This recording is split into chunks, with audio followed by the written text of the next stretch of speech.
제3장 모험스런 개척. 1891년 10월 27일 우편 오는 날, 닥터 로제타 쇼우드는 기쁨에 들떠 다음과 같이 일지에 기록하고 있다.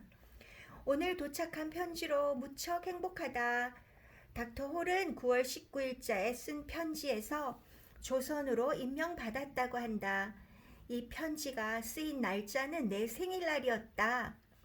이 날은 내 생애에서 가장 기념할 만한 생일이다. 하늘에 계신 하나님이 이 모든 것을 다 계획해 주신 것 같다. 내 마음은 감사함으로 너무나 벅차서 말로 표현할 길이 없다. 나는 조선과 조선 사람을 사랑하고 이곳에서 내가 하는 일을 사랑한다. 그러므로 닥터 홀이 이곳에 파견되어 오는 것은 진정으로 축복이다. 그는 내가 할 수 있는 것보다 훨씬 많은 일을 조선 사람을 위해 할 것이다.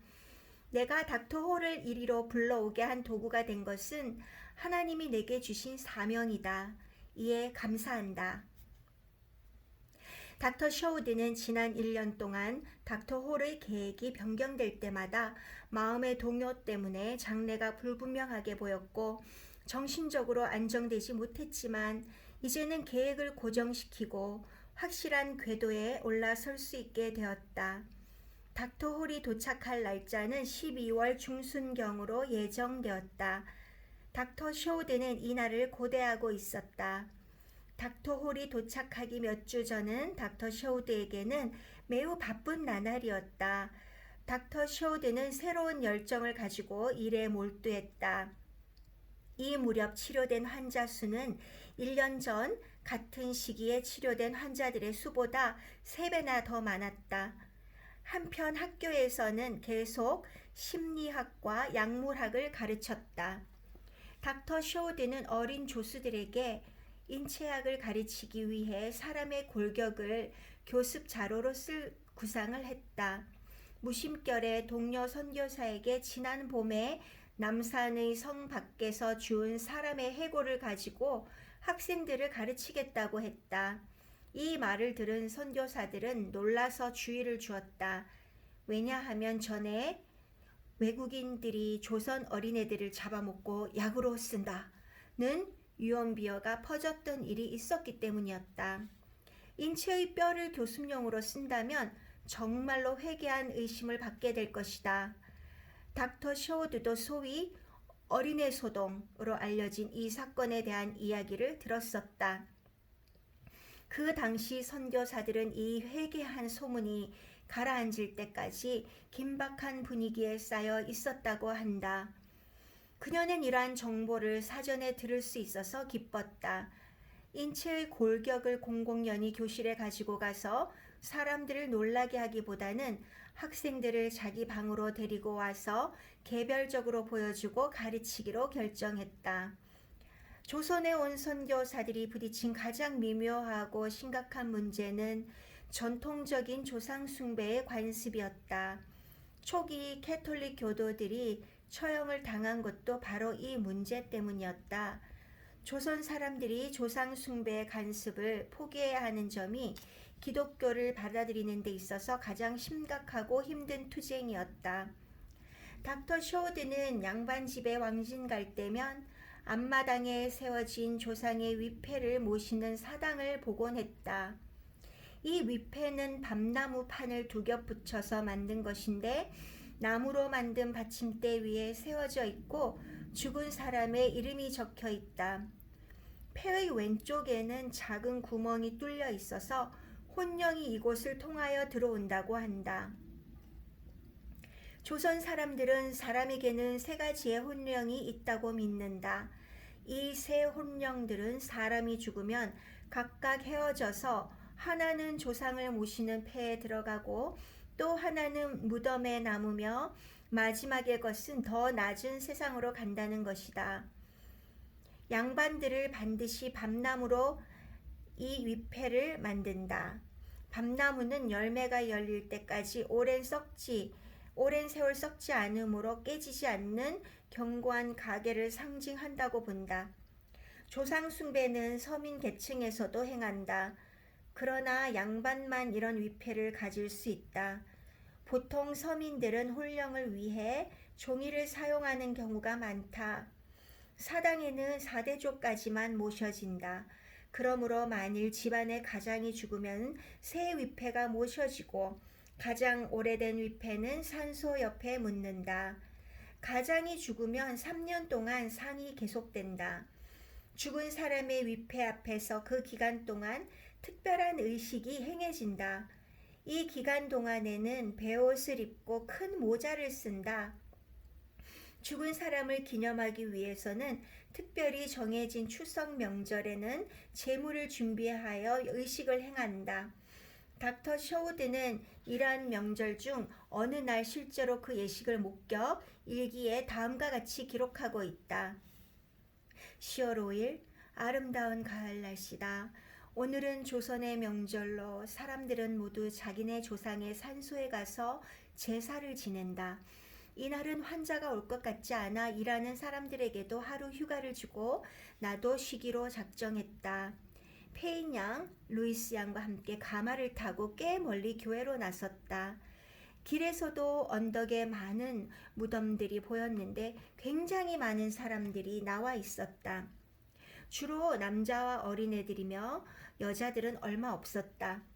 그들은 모두가 이날의 의식을 거행하고 있었다. 크게 소리내어 우는 가운데 이들은 진정으로 흐느끼고 있었다. 이러한 의식은 처음부터 봐두는 것이 흥미로울 것 같아서 우리는 어떤 가마의 뒤를 쫓아갔다. 가마문은 닫혀 있었다. 두 사람의 가마꾼 뒤를 여자 하인 한 사람이 머리에 짐을 이고 따라가고 있었다. 그 가마는 어느 언덕 위에 섰다. 젊은 부인이 가마에서 나오더니 근처에 둥글고 건초더미 같이 생긴 많은 무덤들 사이를 지나 마침내 찾던 무덤에 도착한 모양이었다. 조선 사람들도 표시도 없는 이 비슷하게 생긴 무덤들 중 어떻게 자기네 것을 찾을 수 있는지 신기하다. 우리는 약간 떨어져서 의식을 관찰했다. 맨 처음 하녀가 물을 길어오자 부인이 가지고 온 그릇들을 씻었다. 그 중에는 일본 그릇들도 있었고 외국지의 칼도 보였다. 부인은 음식물을 직접 그릇에 조심스레 담았고 하녀는 그 곁에서 시중을 들기만 했다. 음식물은 밥, 팬케이크 같이 생긴 전과 적, 만두, 꿀, 술, 배, 감, 초록색의 말린 오얏 대추 같은 것들이었다. 음식물들을 쟁반 위에 순서대로 잘 차린 다음 음식을 기름 종이로 덮고는 그것을 하녀에게 식혀 무덤 위에 놓게 한 뒤 기름 종이를 벗겼다. 그리고는 무덤의 한쪽 모서리에 가서 부인은 절을 하면서 울기 시작했다. 그건 기도를 하는 게 틀림없었다. 10분이나 15분 정도 계속한 뒤 울음을 그치고 하녀와 함께 방금 차려놓은 재물들을 가마꾼, 무덤 위에 건초를 치워준 사람, 근처에 몰려던 사내 아이들에게 나누어 주었다. 사내 아이들은 음식을 얻어먹기 위해 이런 날에 묘지를 찾아 나온 애들임에 틀림없었다. 가까이에 서 있는 나를 본 그 부인은 자기 곁으로 와서 앉으라고 정중하게 청했다. 그 부인은 내게도 음식을 주었지만 난 먹지 않았다. 나는 부인에게 왜 당신은 먹지 않느냐고 물었더니 자기가 먹는 것은 옳지 않기 때문이라고 대답했다. 부인의 머리에 은핀, 은비녀 꽂혀 있었으므로 죽은 사람이 남편이 아닐 것이란 생각은 들었지만 죽은 사람이 남편이냐고 물어보았다. 부인은 자기의 어머니와 아버지의 묘라고 말하면서 미국 여자를 처음 본다고 했다. 나는 부인에게 의사라고 밝히고 후일에 병원에 한번 오라고 청했다. 그녀는 정직하고 맘씨 좋은 여자 같았다. 그때 나는 조선말을 조금만 알았어도 더 이야기할 수 있을 터인데 하며 안타까워했다. 1891년 12월 15일 닥터 홀이 탄 배가 부산에 도착했다. 그는 같은 캐나다인 의사 닥터 하디의 영접을 받았다. 닥터 하디는 부산 세간의 직원 전용 의사로 임명받아 그 해에 서울에서 부산으로 이사해 왔었다. 그는 세간원 외에 어부들에게도 의료 봉사를 하고 있었다. 닥터 홀은 도착 즉시 서울의 조지 히버 존스 목사에게 다음날 제물포에 도착할 예정이라고 전보를 쳤다. 존스 목사는 새로 오는 선교사를 맞으러 제물포로 갔으나 서울까지 27마일의 거리를 여행하기 위한 말을 한 마리밖에 구하지 못했다. 존스 씨는 후에 닥터 홀의 실천적인 성격의 한 단면을 봤다고 회고했다. 닥터 홀은 말이 한 마리밖에 없는 걸 보고는 육척 장신인 자기에게는 말이 너무 작아서 서울까지 걷는 게 오히려 마음 편하다고 말했다는 것이다. 12월 17일 목요일 닥터 빈턴 댁에서 열린 기도회에 참석하여 약혼자를 만난 닥터 쇼우드는 가슴이 너무나 벅차서 자기가 약혼한 사실을 비밀로 더 이상 숨겨둘 수가 없음을 알았다. 스크랜턴 여사는 뉴욕에서 편지로 닥터 쇼우드에게 적당한 시일이 올 때까지는 절대로 약혼한 사실을 사람들에게 말하지 말라고 다짐한 일이 있었다. 서울에서는 벵겔 양만이 이 사실을 아는 유일한 사람이었다. 벵겔 양 자신도 그 이듬해에는 존스 씨와 결혼할 계획이라는 비밀을 닥터 쇼우드에게 이야기한 바 있었으므로 이 두 여성은 장래의 결혼 계획의 비밀을 서로 공유하고 있었던 셈이다. 그러나 지금 닥터 쇼우드는 너무 오랫동안 로드윌러 양에게 사실을 말하지 않고 있었던 게 마음에 걸려 걱정이 됐다. 왜냐하면 벵겔 양이 마침내 그들의 결혼 계획을 로드윌러 양에게 말했을 때 로드윌러 양은 여성 해외 선교회가 사람을 하나 잃는다는 이유로 별로 반가워하지 않았던 일이 있었기 때문이다. 닥터 쇼우드는 이 문제에 대한 닥터 홀의 조언을 구하려고 편지를 써서 그날 저녁 몰래 전했다. 그녀는 이기적으로 자신의 처지만을 생각하기도 싫었고 로드윌러 양에게 또 하나의 실망을 연이어 안겨주어야 한다는 게 주저되었다. 닥터 홀은 자기는 이 문제를 이기적이라고 생각지 않으며 설사 로드윌러 양에게 이야기하지 않는다 해도 결국은 로드윌러 양이 다른 사람을 통해 이 사실을 알게 될 것이니 아예 솔직하게 말하는 편이 좋을 것 같다고 답장을 보내왔다. 그 편지의 내용을 보면 당신과 로드윌러 양 두 사람의 입장을 다 고려하여 나는 당신을 도와줄 수 있다고 생각합니다. 오늘 저녁에 당신을 보았을 때 나는 얼마나 기뻤는지 모릅니다. 얼마나 내 감정을 표현하고 싶었는지 모릅니다. 하나님이 우리를 다시 만나도록 허락해 주시고 우리가 조선에서 하나님을 위해 일할 수 있게 해주신 데에 대해 나의 온 마음을 다해 하나님께 찬양드립니다. 닥터 쇼우드는 이 편지를 받고 이미 밤 10시가 넘었지만 곧 로드윌러 양을 만나러 갔다. 그때의 일을 그녀는 다음과 같이 수레한다. 로드윌러 양은 나의 약혼 발표를 듣고 놀라움을 감추지 못했다. 그녀의 놀람은 글로 표현하기 힘들 정도다. 왜 그렇게 놀라는지 확실한 이유는 알기 힘들지만 아마 내가 닥터 홀을 만났을 때 두 번도 쳐다보지 않고 전혀 내색하지 않았던 때문인 모양이다. 나는 그녀가 어찌나 놀라는지 그 모습에 더욱 놀랐다. 그러나 그녀는 날 너무도 사랑스럽게 대해줬다. 나를 축복해주는 의미로 이마에 키스를 해주고 눈물까지 머금었다. 한편 로드윌러는 다음과 같은 편지를 써서 닥터 홀에게 보냈다. 당신이 닥터 쇼우드의 약혼자라는 사실에 나는 진심으로 축하합니다. 왜냐하면 닥터 쇼우드는 흔히 찾을 수 없는 참으로 진실하고 좋은 동반자가 될 사람이기 때문입니다. 여성 해외 선교의 입장에서는 손실이 크겠지만 어쩔 수 없었다고 보고하면 아마 나를 용서하겠지요. 나에게 언니의 역할을 할 수 있게 해준 데에 진심으로 감사드리며 또 내 자신이 앞으로도 그러한 값어치를 할 수 있게 되기를 희망합니다. 하나님의 큰 축복이 당신에게 있기를 기원하면서 L.C. 로드윌러. 그 다음날 닥터 쇼드는 약혼자에게 병원을 보여주었다. 그녀의 표정에 닥터 홀과 함께 있는 즐거움이 너무나 또렷이 비쳤다. 그래서 조선인들까지도 그녀가 딴 여성이 된 것을 느낄 수 있었다. 닥터 홀은 결혼 날짜를 정하기를 원했다. 새 사업의 계획을 확실히 세우기 위해서도 먼저 결혼 문제를 해결해야 했다. 그는 아펜젤로 부부가 여름에 안식년 휴가를 얻어 미국에 가려는 것을 알았다. 그렇다면 그 집이 빌 것이다. 그는 약혼녀 로제타에게 이 기회를 이용하여 6월에 결혼하자는 뜻을 전했다. 그렇게 하는 게 정말 옳은지 그녀는 망설였다. 숙고 끝에 결국 그렇게 하는 게 하나님의 뜻에 위배되지 않는다는 결론을 내렸다. 그녀는 뉴욕에 있는 여성 해외 선교회 스키모어 여사에게 자신의 결정을 알리는 편지를 보냈다. 이에 대해 스키모어 여사는 닥터 쇼우드가 5년의 계약 기간을 지키지 않은 데에 큰 실망을 표시한 다음 결혼을 하게 되면 조선까지의 여행비를 반납해야 한다는 점을 상기시켰다. 닥터 쇼우드는 여성 해외 선교회에서 자기가 매우 심각한 생각 끝에 결정했다는 점과 결혼한다고 해서 하나님의 뜻을 위배하는 것이 아니라는 점을 이해하여 주지 않는 점에 낙심했다.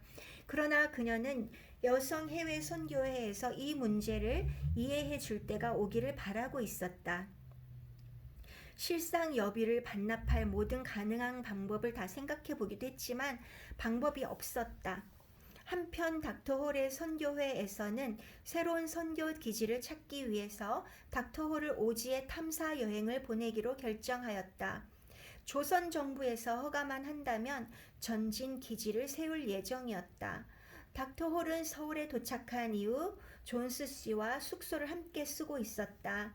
존스 씨는 봄이 되면 북쪽의 내륙지방 깊숙이 여행을 떠나기로 계획하고 있었다.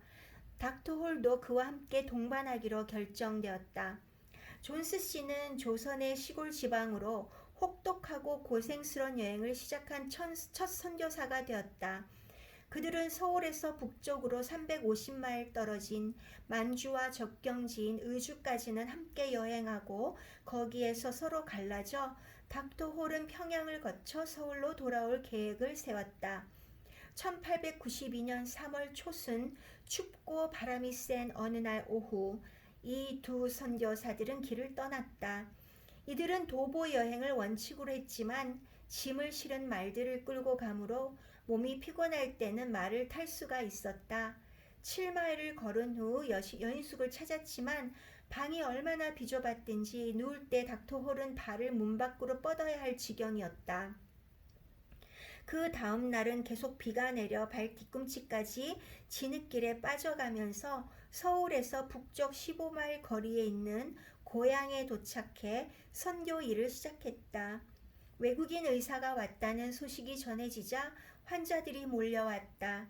오지에서의 첫 번째 시술을 시작한 것이다. 존스 씨는 그때의 북쪽 여행에 대해 이렇게 기록했다. 내가 동반한 의사에게서 성인다운 정신세계를 발견한 건 그때였다. 병에 고통받는 시골 사람들을 치료해 준다는 그 자체가 그에겐 대단한 기쁨이었다. 한 번은 추위에 떨며 길을 가다가 어느 마을에서 아주 매운 고깃국 한 그릇을 대접받았다. 이 음식은 끓인 것이기 때문에 주저하지 않고 받아 먹었는데 아주 맛이 있었다. 그런데 조금 후에 그 근처를 거닐다 보니 금방 잡은 개 가죽을 지붕에 널어 말리는 거 있는 것이 아닌가? 의심이 발칵 들어 물어보니 간담이 서늘했다. 그는 보신탕을 먹었던 것이다. 그 일이 있은 후 그는 한동안 고깃국을 보면 입맛이 없어졌고 사실상 여러 달 동안 조선 음식은 절대로 먹지 않겠다고 고집했다. 우리는 봉산을 지나 동설령을 내리막길로 내려가 대동강변까지 펼쳐져 있는 큰 평야에 도착했다. 이곳에서 우리는 강한 바람과 살을 애는 듯한 추위로 이 여행 중 가장 큰 고난을 당했다. 강풍을 헤치며 강행군하여 드디어 황주에 도착했다. 여기에서 안식일을 맞게 되어 쉬었다. 월요일 아침 아직도 세차게 불고 있는 북서풍을 얼굴에 맞으면서 다시 행군했다. 처음에는 강풍과 한파에도 불구하고 용기를 내어 앞으로 나아갔다.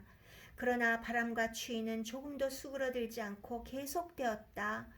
얼굴이나 손등 노출된 부분은 살을 도려내는 것 같았다. 온몸이 얼어서 마비되었기 때문에 동사하지 않기 위해 계속 걸을 수밖에 없었다. 아무리 운동을 하여 몸을 덮이려 해도 불가능했다. 나와 의사의 고통은 극심하였다. 발이 아팠으나 말을 타면 동사할 것 같아 계속 걸을 수밖에 없었다. 이렇게 하여 우리는 30마일 이상을 고토하며 걸었을 때 드디어 반가운 대동강 뚝이 보였다. 강물이 2피트 두께로 얼어 있었다. 우리는 이 얼음 카피트를 밟고 강을 건너 평양 시내로 들어갔다. 닥터 홀은 자기 생명을 바칠 이 도시에 첫 발을 들여놓은 것이다. 우리가 평양에 도착한 날은 1892년 3월 14일이었다. 아침부터 밤까지 방문객들이 우리를 쉴 새 없이 찾아왔다. 우리는 모두에게 진리를 설교했다. 또 환자들을 치료하며 바쁘고도 행복한 한 주일을 지냈다. 우리의 조선인 교인들도 흥분된 시간을 가졌다. 우리 거처에다 책방을 차렸는데 하루에 80권의 기독교 서적이 팔렸다. 책을 파는 일은 사실상 이 도의 감사가 내린 금령을 어기는 것이었지만 우리는 개의치 않고 계속 책을 팔았다. 우리는 교습반을 편성했으나 우리가 그곳을 떠나자마자 반에 편성됐던 사람들이 나오지 않아 유산되었다. 그러나 우리가 머물렀던 5일 동안 우리는 목표를 달성한 셈이다. 그 다음 주는 의주로 가는 동안 선교 개척으로 바쁜 시간을 보냈다. 의주에 도착한 때는 1892년 3월 28일 서울을 떠난 지 26일 만이다. 여기에서 일주일 동안 닥터 홀은 나와 함께 머물면서 의료 일로 바쁘게 지내다가 우리가 온 길을 되밟아 서울로 돌아갔다. 한편 나는 거친 산악을 향해 북쪽으로 뛰어들었다. 이 여행은 닥터 홀에게 있어서는 힘든 것이었다. 육체적인 고통이나 위험성보다는 약혼녀와 오래 떨어져 있어야 함이 더 괴로웠다. 여행 중에 그는 약혼녀에게 편지를 썼다. 로제타, 내가 얼마나 당신과 함께 있기를 갈망하는지 모를 거요. 내 가슴은 온통 당신을 열망하는 생각으로 차 있습니다. 이를 참기 위해 하나님께 도움을 청하고 있습니다. 하나님이 나에게 사랑할 수 있는 마음을 주셨는데 당신과 오랫동안 떨어져 있으려니 고통스럽지 않을 수 없습니다. 그러나 우리의 결혼 날짜가 곧 다가오니 그때가 되면 우리는 마침내 함께 있게 되겠지요. 닥터 쇼드는 환자들을 돌보고 여의사만을 찾는 왕진에 몰두하다 보니 약혼자에 대한 걱정이 어느 정도는 감소되었다. 그녀와 벵겔 양은 이 두 여행자로부터 소식이 오지 않나 하고 신경을 곤두세우고 있었다. 1892년 4월 2일 닥터 쇼드의 일기를 보면 그 당시의 심정을 알 수 있다. 그가 떠난 지 6주일이 된다. 지난 목요일 아펜젤로 목사가 건네준 전보를 받고 매우 기뻤다. 전보에는 그가 월요일인 4일에 의주를 떠났다고 쓰여 있으므로 18일 토요일까지는 그가 서울에 도착할 것으로 예상된다. 존스 목사는 2-3주가량 더 있어야 돌아온다고 한다. 그는 내주에 조선의 동쪽 지방으로 여행을 떠날 닥터 맥일과 교대해야 하므로 일찍 돌아와야 한다. 그를 다시 보게 되어서 정말 기쁘다. 벵겔 양과 나는 그들이 평양에서 반드시 편지를 썼을 텐데도 오지 않아 혹시 중간에서 분실된 것은 아닐까 생각했다. 어느 날 나는 벵겔 양에게 우리의 약혼자들이 혹시 기독교를 포교하면 목을 자른다는 금령을 어겨서 처형됐다고 생각하지는 않느냐고 물었다. 그랬더니 벵겔 양은 자기는 나의 이런 말에도 두려워하지 않는다고 했다. 벵겔 양은 닥터 홀이 돌아올 때 자기의 약혼자가 보내는 길고 멋진 편지를 가져올 것으로 기대하고 있어 나와 마찬가지로 닥터 홀이 오기를 고대하고 있다. 우리 두 여자는 일단 결혼하면 존 웨슬리의 아내처럼 남편을 사랑하지만 일부러 바가지를 긁어서 집안에 있기가 불편하므로 순회 설교 여행을 나가는 편이 더 즐겁다고 느끼도록 만들자고 서로 약속했다. 그러나 우리는 아직 그 정도로 희생 정신을 발휘하지는 못하고 있지만 꽤 용감하게 약혼자들을 산골에 보내놓고 기품 있게 잘 참고 있다고 스스로 자부하고 있다. 닥터홀은 예정대로 돌아왔다. 그는 첫 지방여행에서의 결실로 용기백배해 있었다. 그는 흥미있는 경험을 많이 했다. 어떤 때는 매우 힘들었으나 전체적으로 보아 조선 사람들로부터 매우 친절한 대접을 받았다고 보고했다. 나는 선교회 위원들에게 제출할 자세한 보고서를 작성하면서 평양이 조선 내륙의 선교 기지로서는 최적지라고 기록했다. 그의 선택이 옳았다는 점은 후에 증명되었다. 그 후 평양은 감리교와 장로교의 세계적인 선교 성공지로 평가되었다. 수천 명의 기독교인이 태어났고 자랑스런 기독교 계통의 학교, 대학, 병원이 설립되었다. 닥터홀은 장로교 선교사인 세무엘 모페트와 그레이엄 리 등이 평양에 대하여 이야기한 말을 인용하면서 내륙 지방에서 선교하는데 왜 평양이 최적지가 되는지에 대해 여러 가지 사실을 지적하였다. 첫째로 이 도시는 조선에서 가장 문란하고 더러운 도시라는 평을 받고 있으므로 선교의 도전 대상지가 된다. 또한 자기들의 기분에 맞지 않으면 일반인이건 관원들이건을 막론하고 돌로 때리는 폭력배들이 있는 곳으로도 유명하다. 거기에다 인구가 10만이 넘으며 주민들은 적극적이고 기업적이라 비교적 번성할 여지가 있는 도시다. 이 외에도 이곳은 서울과 북경간을 연결하는 도로선상에 위치하므로 육로 사정도 괜찮고 해상교통도 용이하다. 평양은 정말로 찬란한 역사의 도시였다. 닥터홀의 동료인 노블 목사도 평양에 대해 다음과 같이 기록하고 있다. 이 도시는 조선의 수도인 한양에서 보면 북서편에 자리 잡은 배 모양의 분지다. 원주민들은 옛날에 어떤 신이 현재의 이 도시를 위하여 이 분지를 만들어 준 것이라는 미신적인 생각을 갖고 있다. 그래서 우물을 파면 배 모양인 분지 밑에 구멍을 내는 것과 같아 물이 새 들어와 평양이 망한다는 생각을 갖고 있다. 뱃머리에 해당하는 곳을 올라서면 높은 산이라 그 위에서는 사방이 멀리까지 보이고 경치가 아름답다. 거기에 서면 조선 역사의 첫 번째 왕인 기자의 무덤이 보인다. 이 산 기슭에서 기자는 많은 왕국들의 흥망성쇠와는 무관하게 지난 3000년간을 조용히 쉬고 있는 것이다.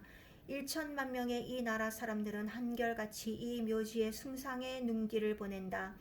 이 도시는 돌로 쌓은 성으로 둘러싸여 있고 성곽은 산 능성을 타고 올라가 저 멀리 산꼭대기에서 끝난다.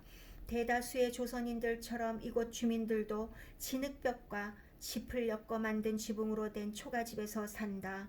이런 주택을 보면 조선인들의 생활 방식을 알 수 있다. 서양의 1000년 전 생활 환경으로 되돌아온 느낌이다. 감리교 선교회 연례회에는 8일로 예정되어 있었다.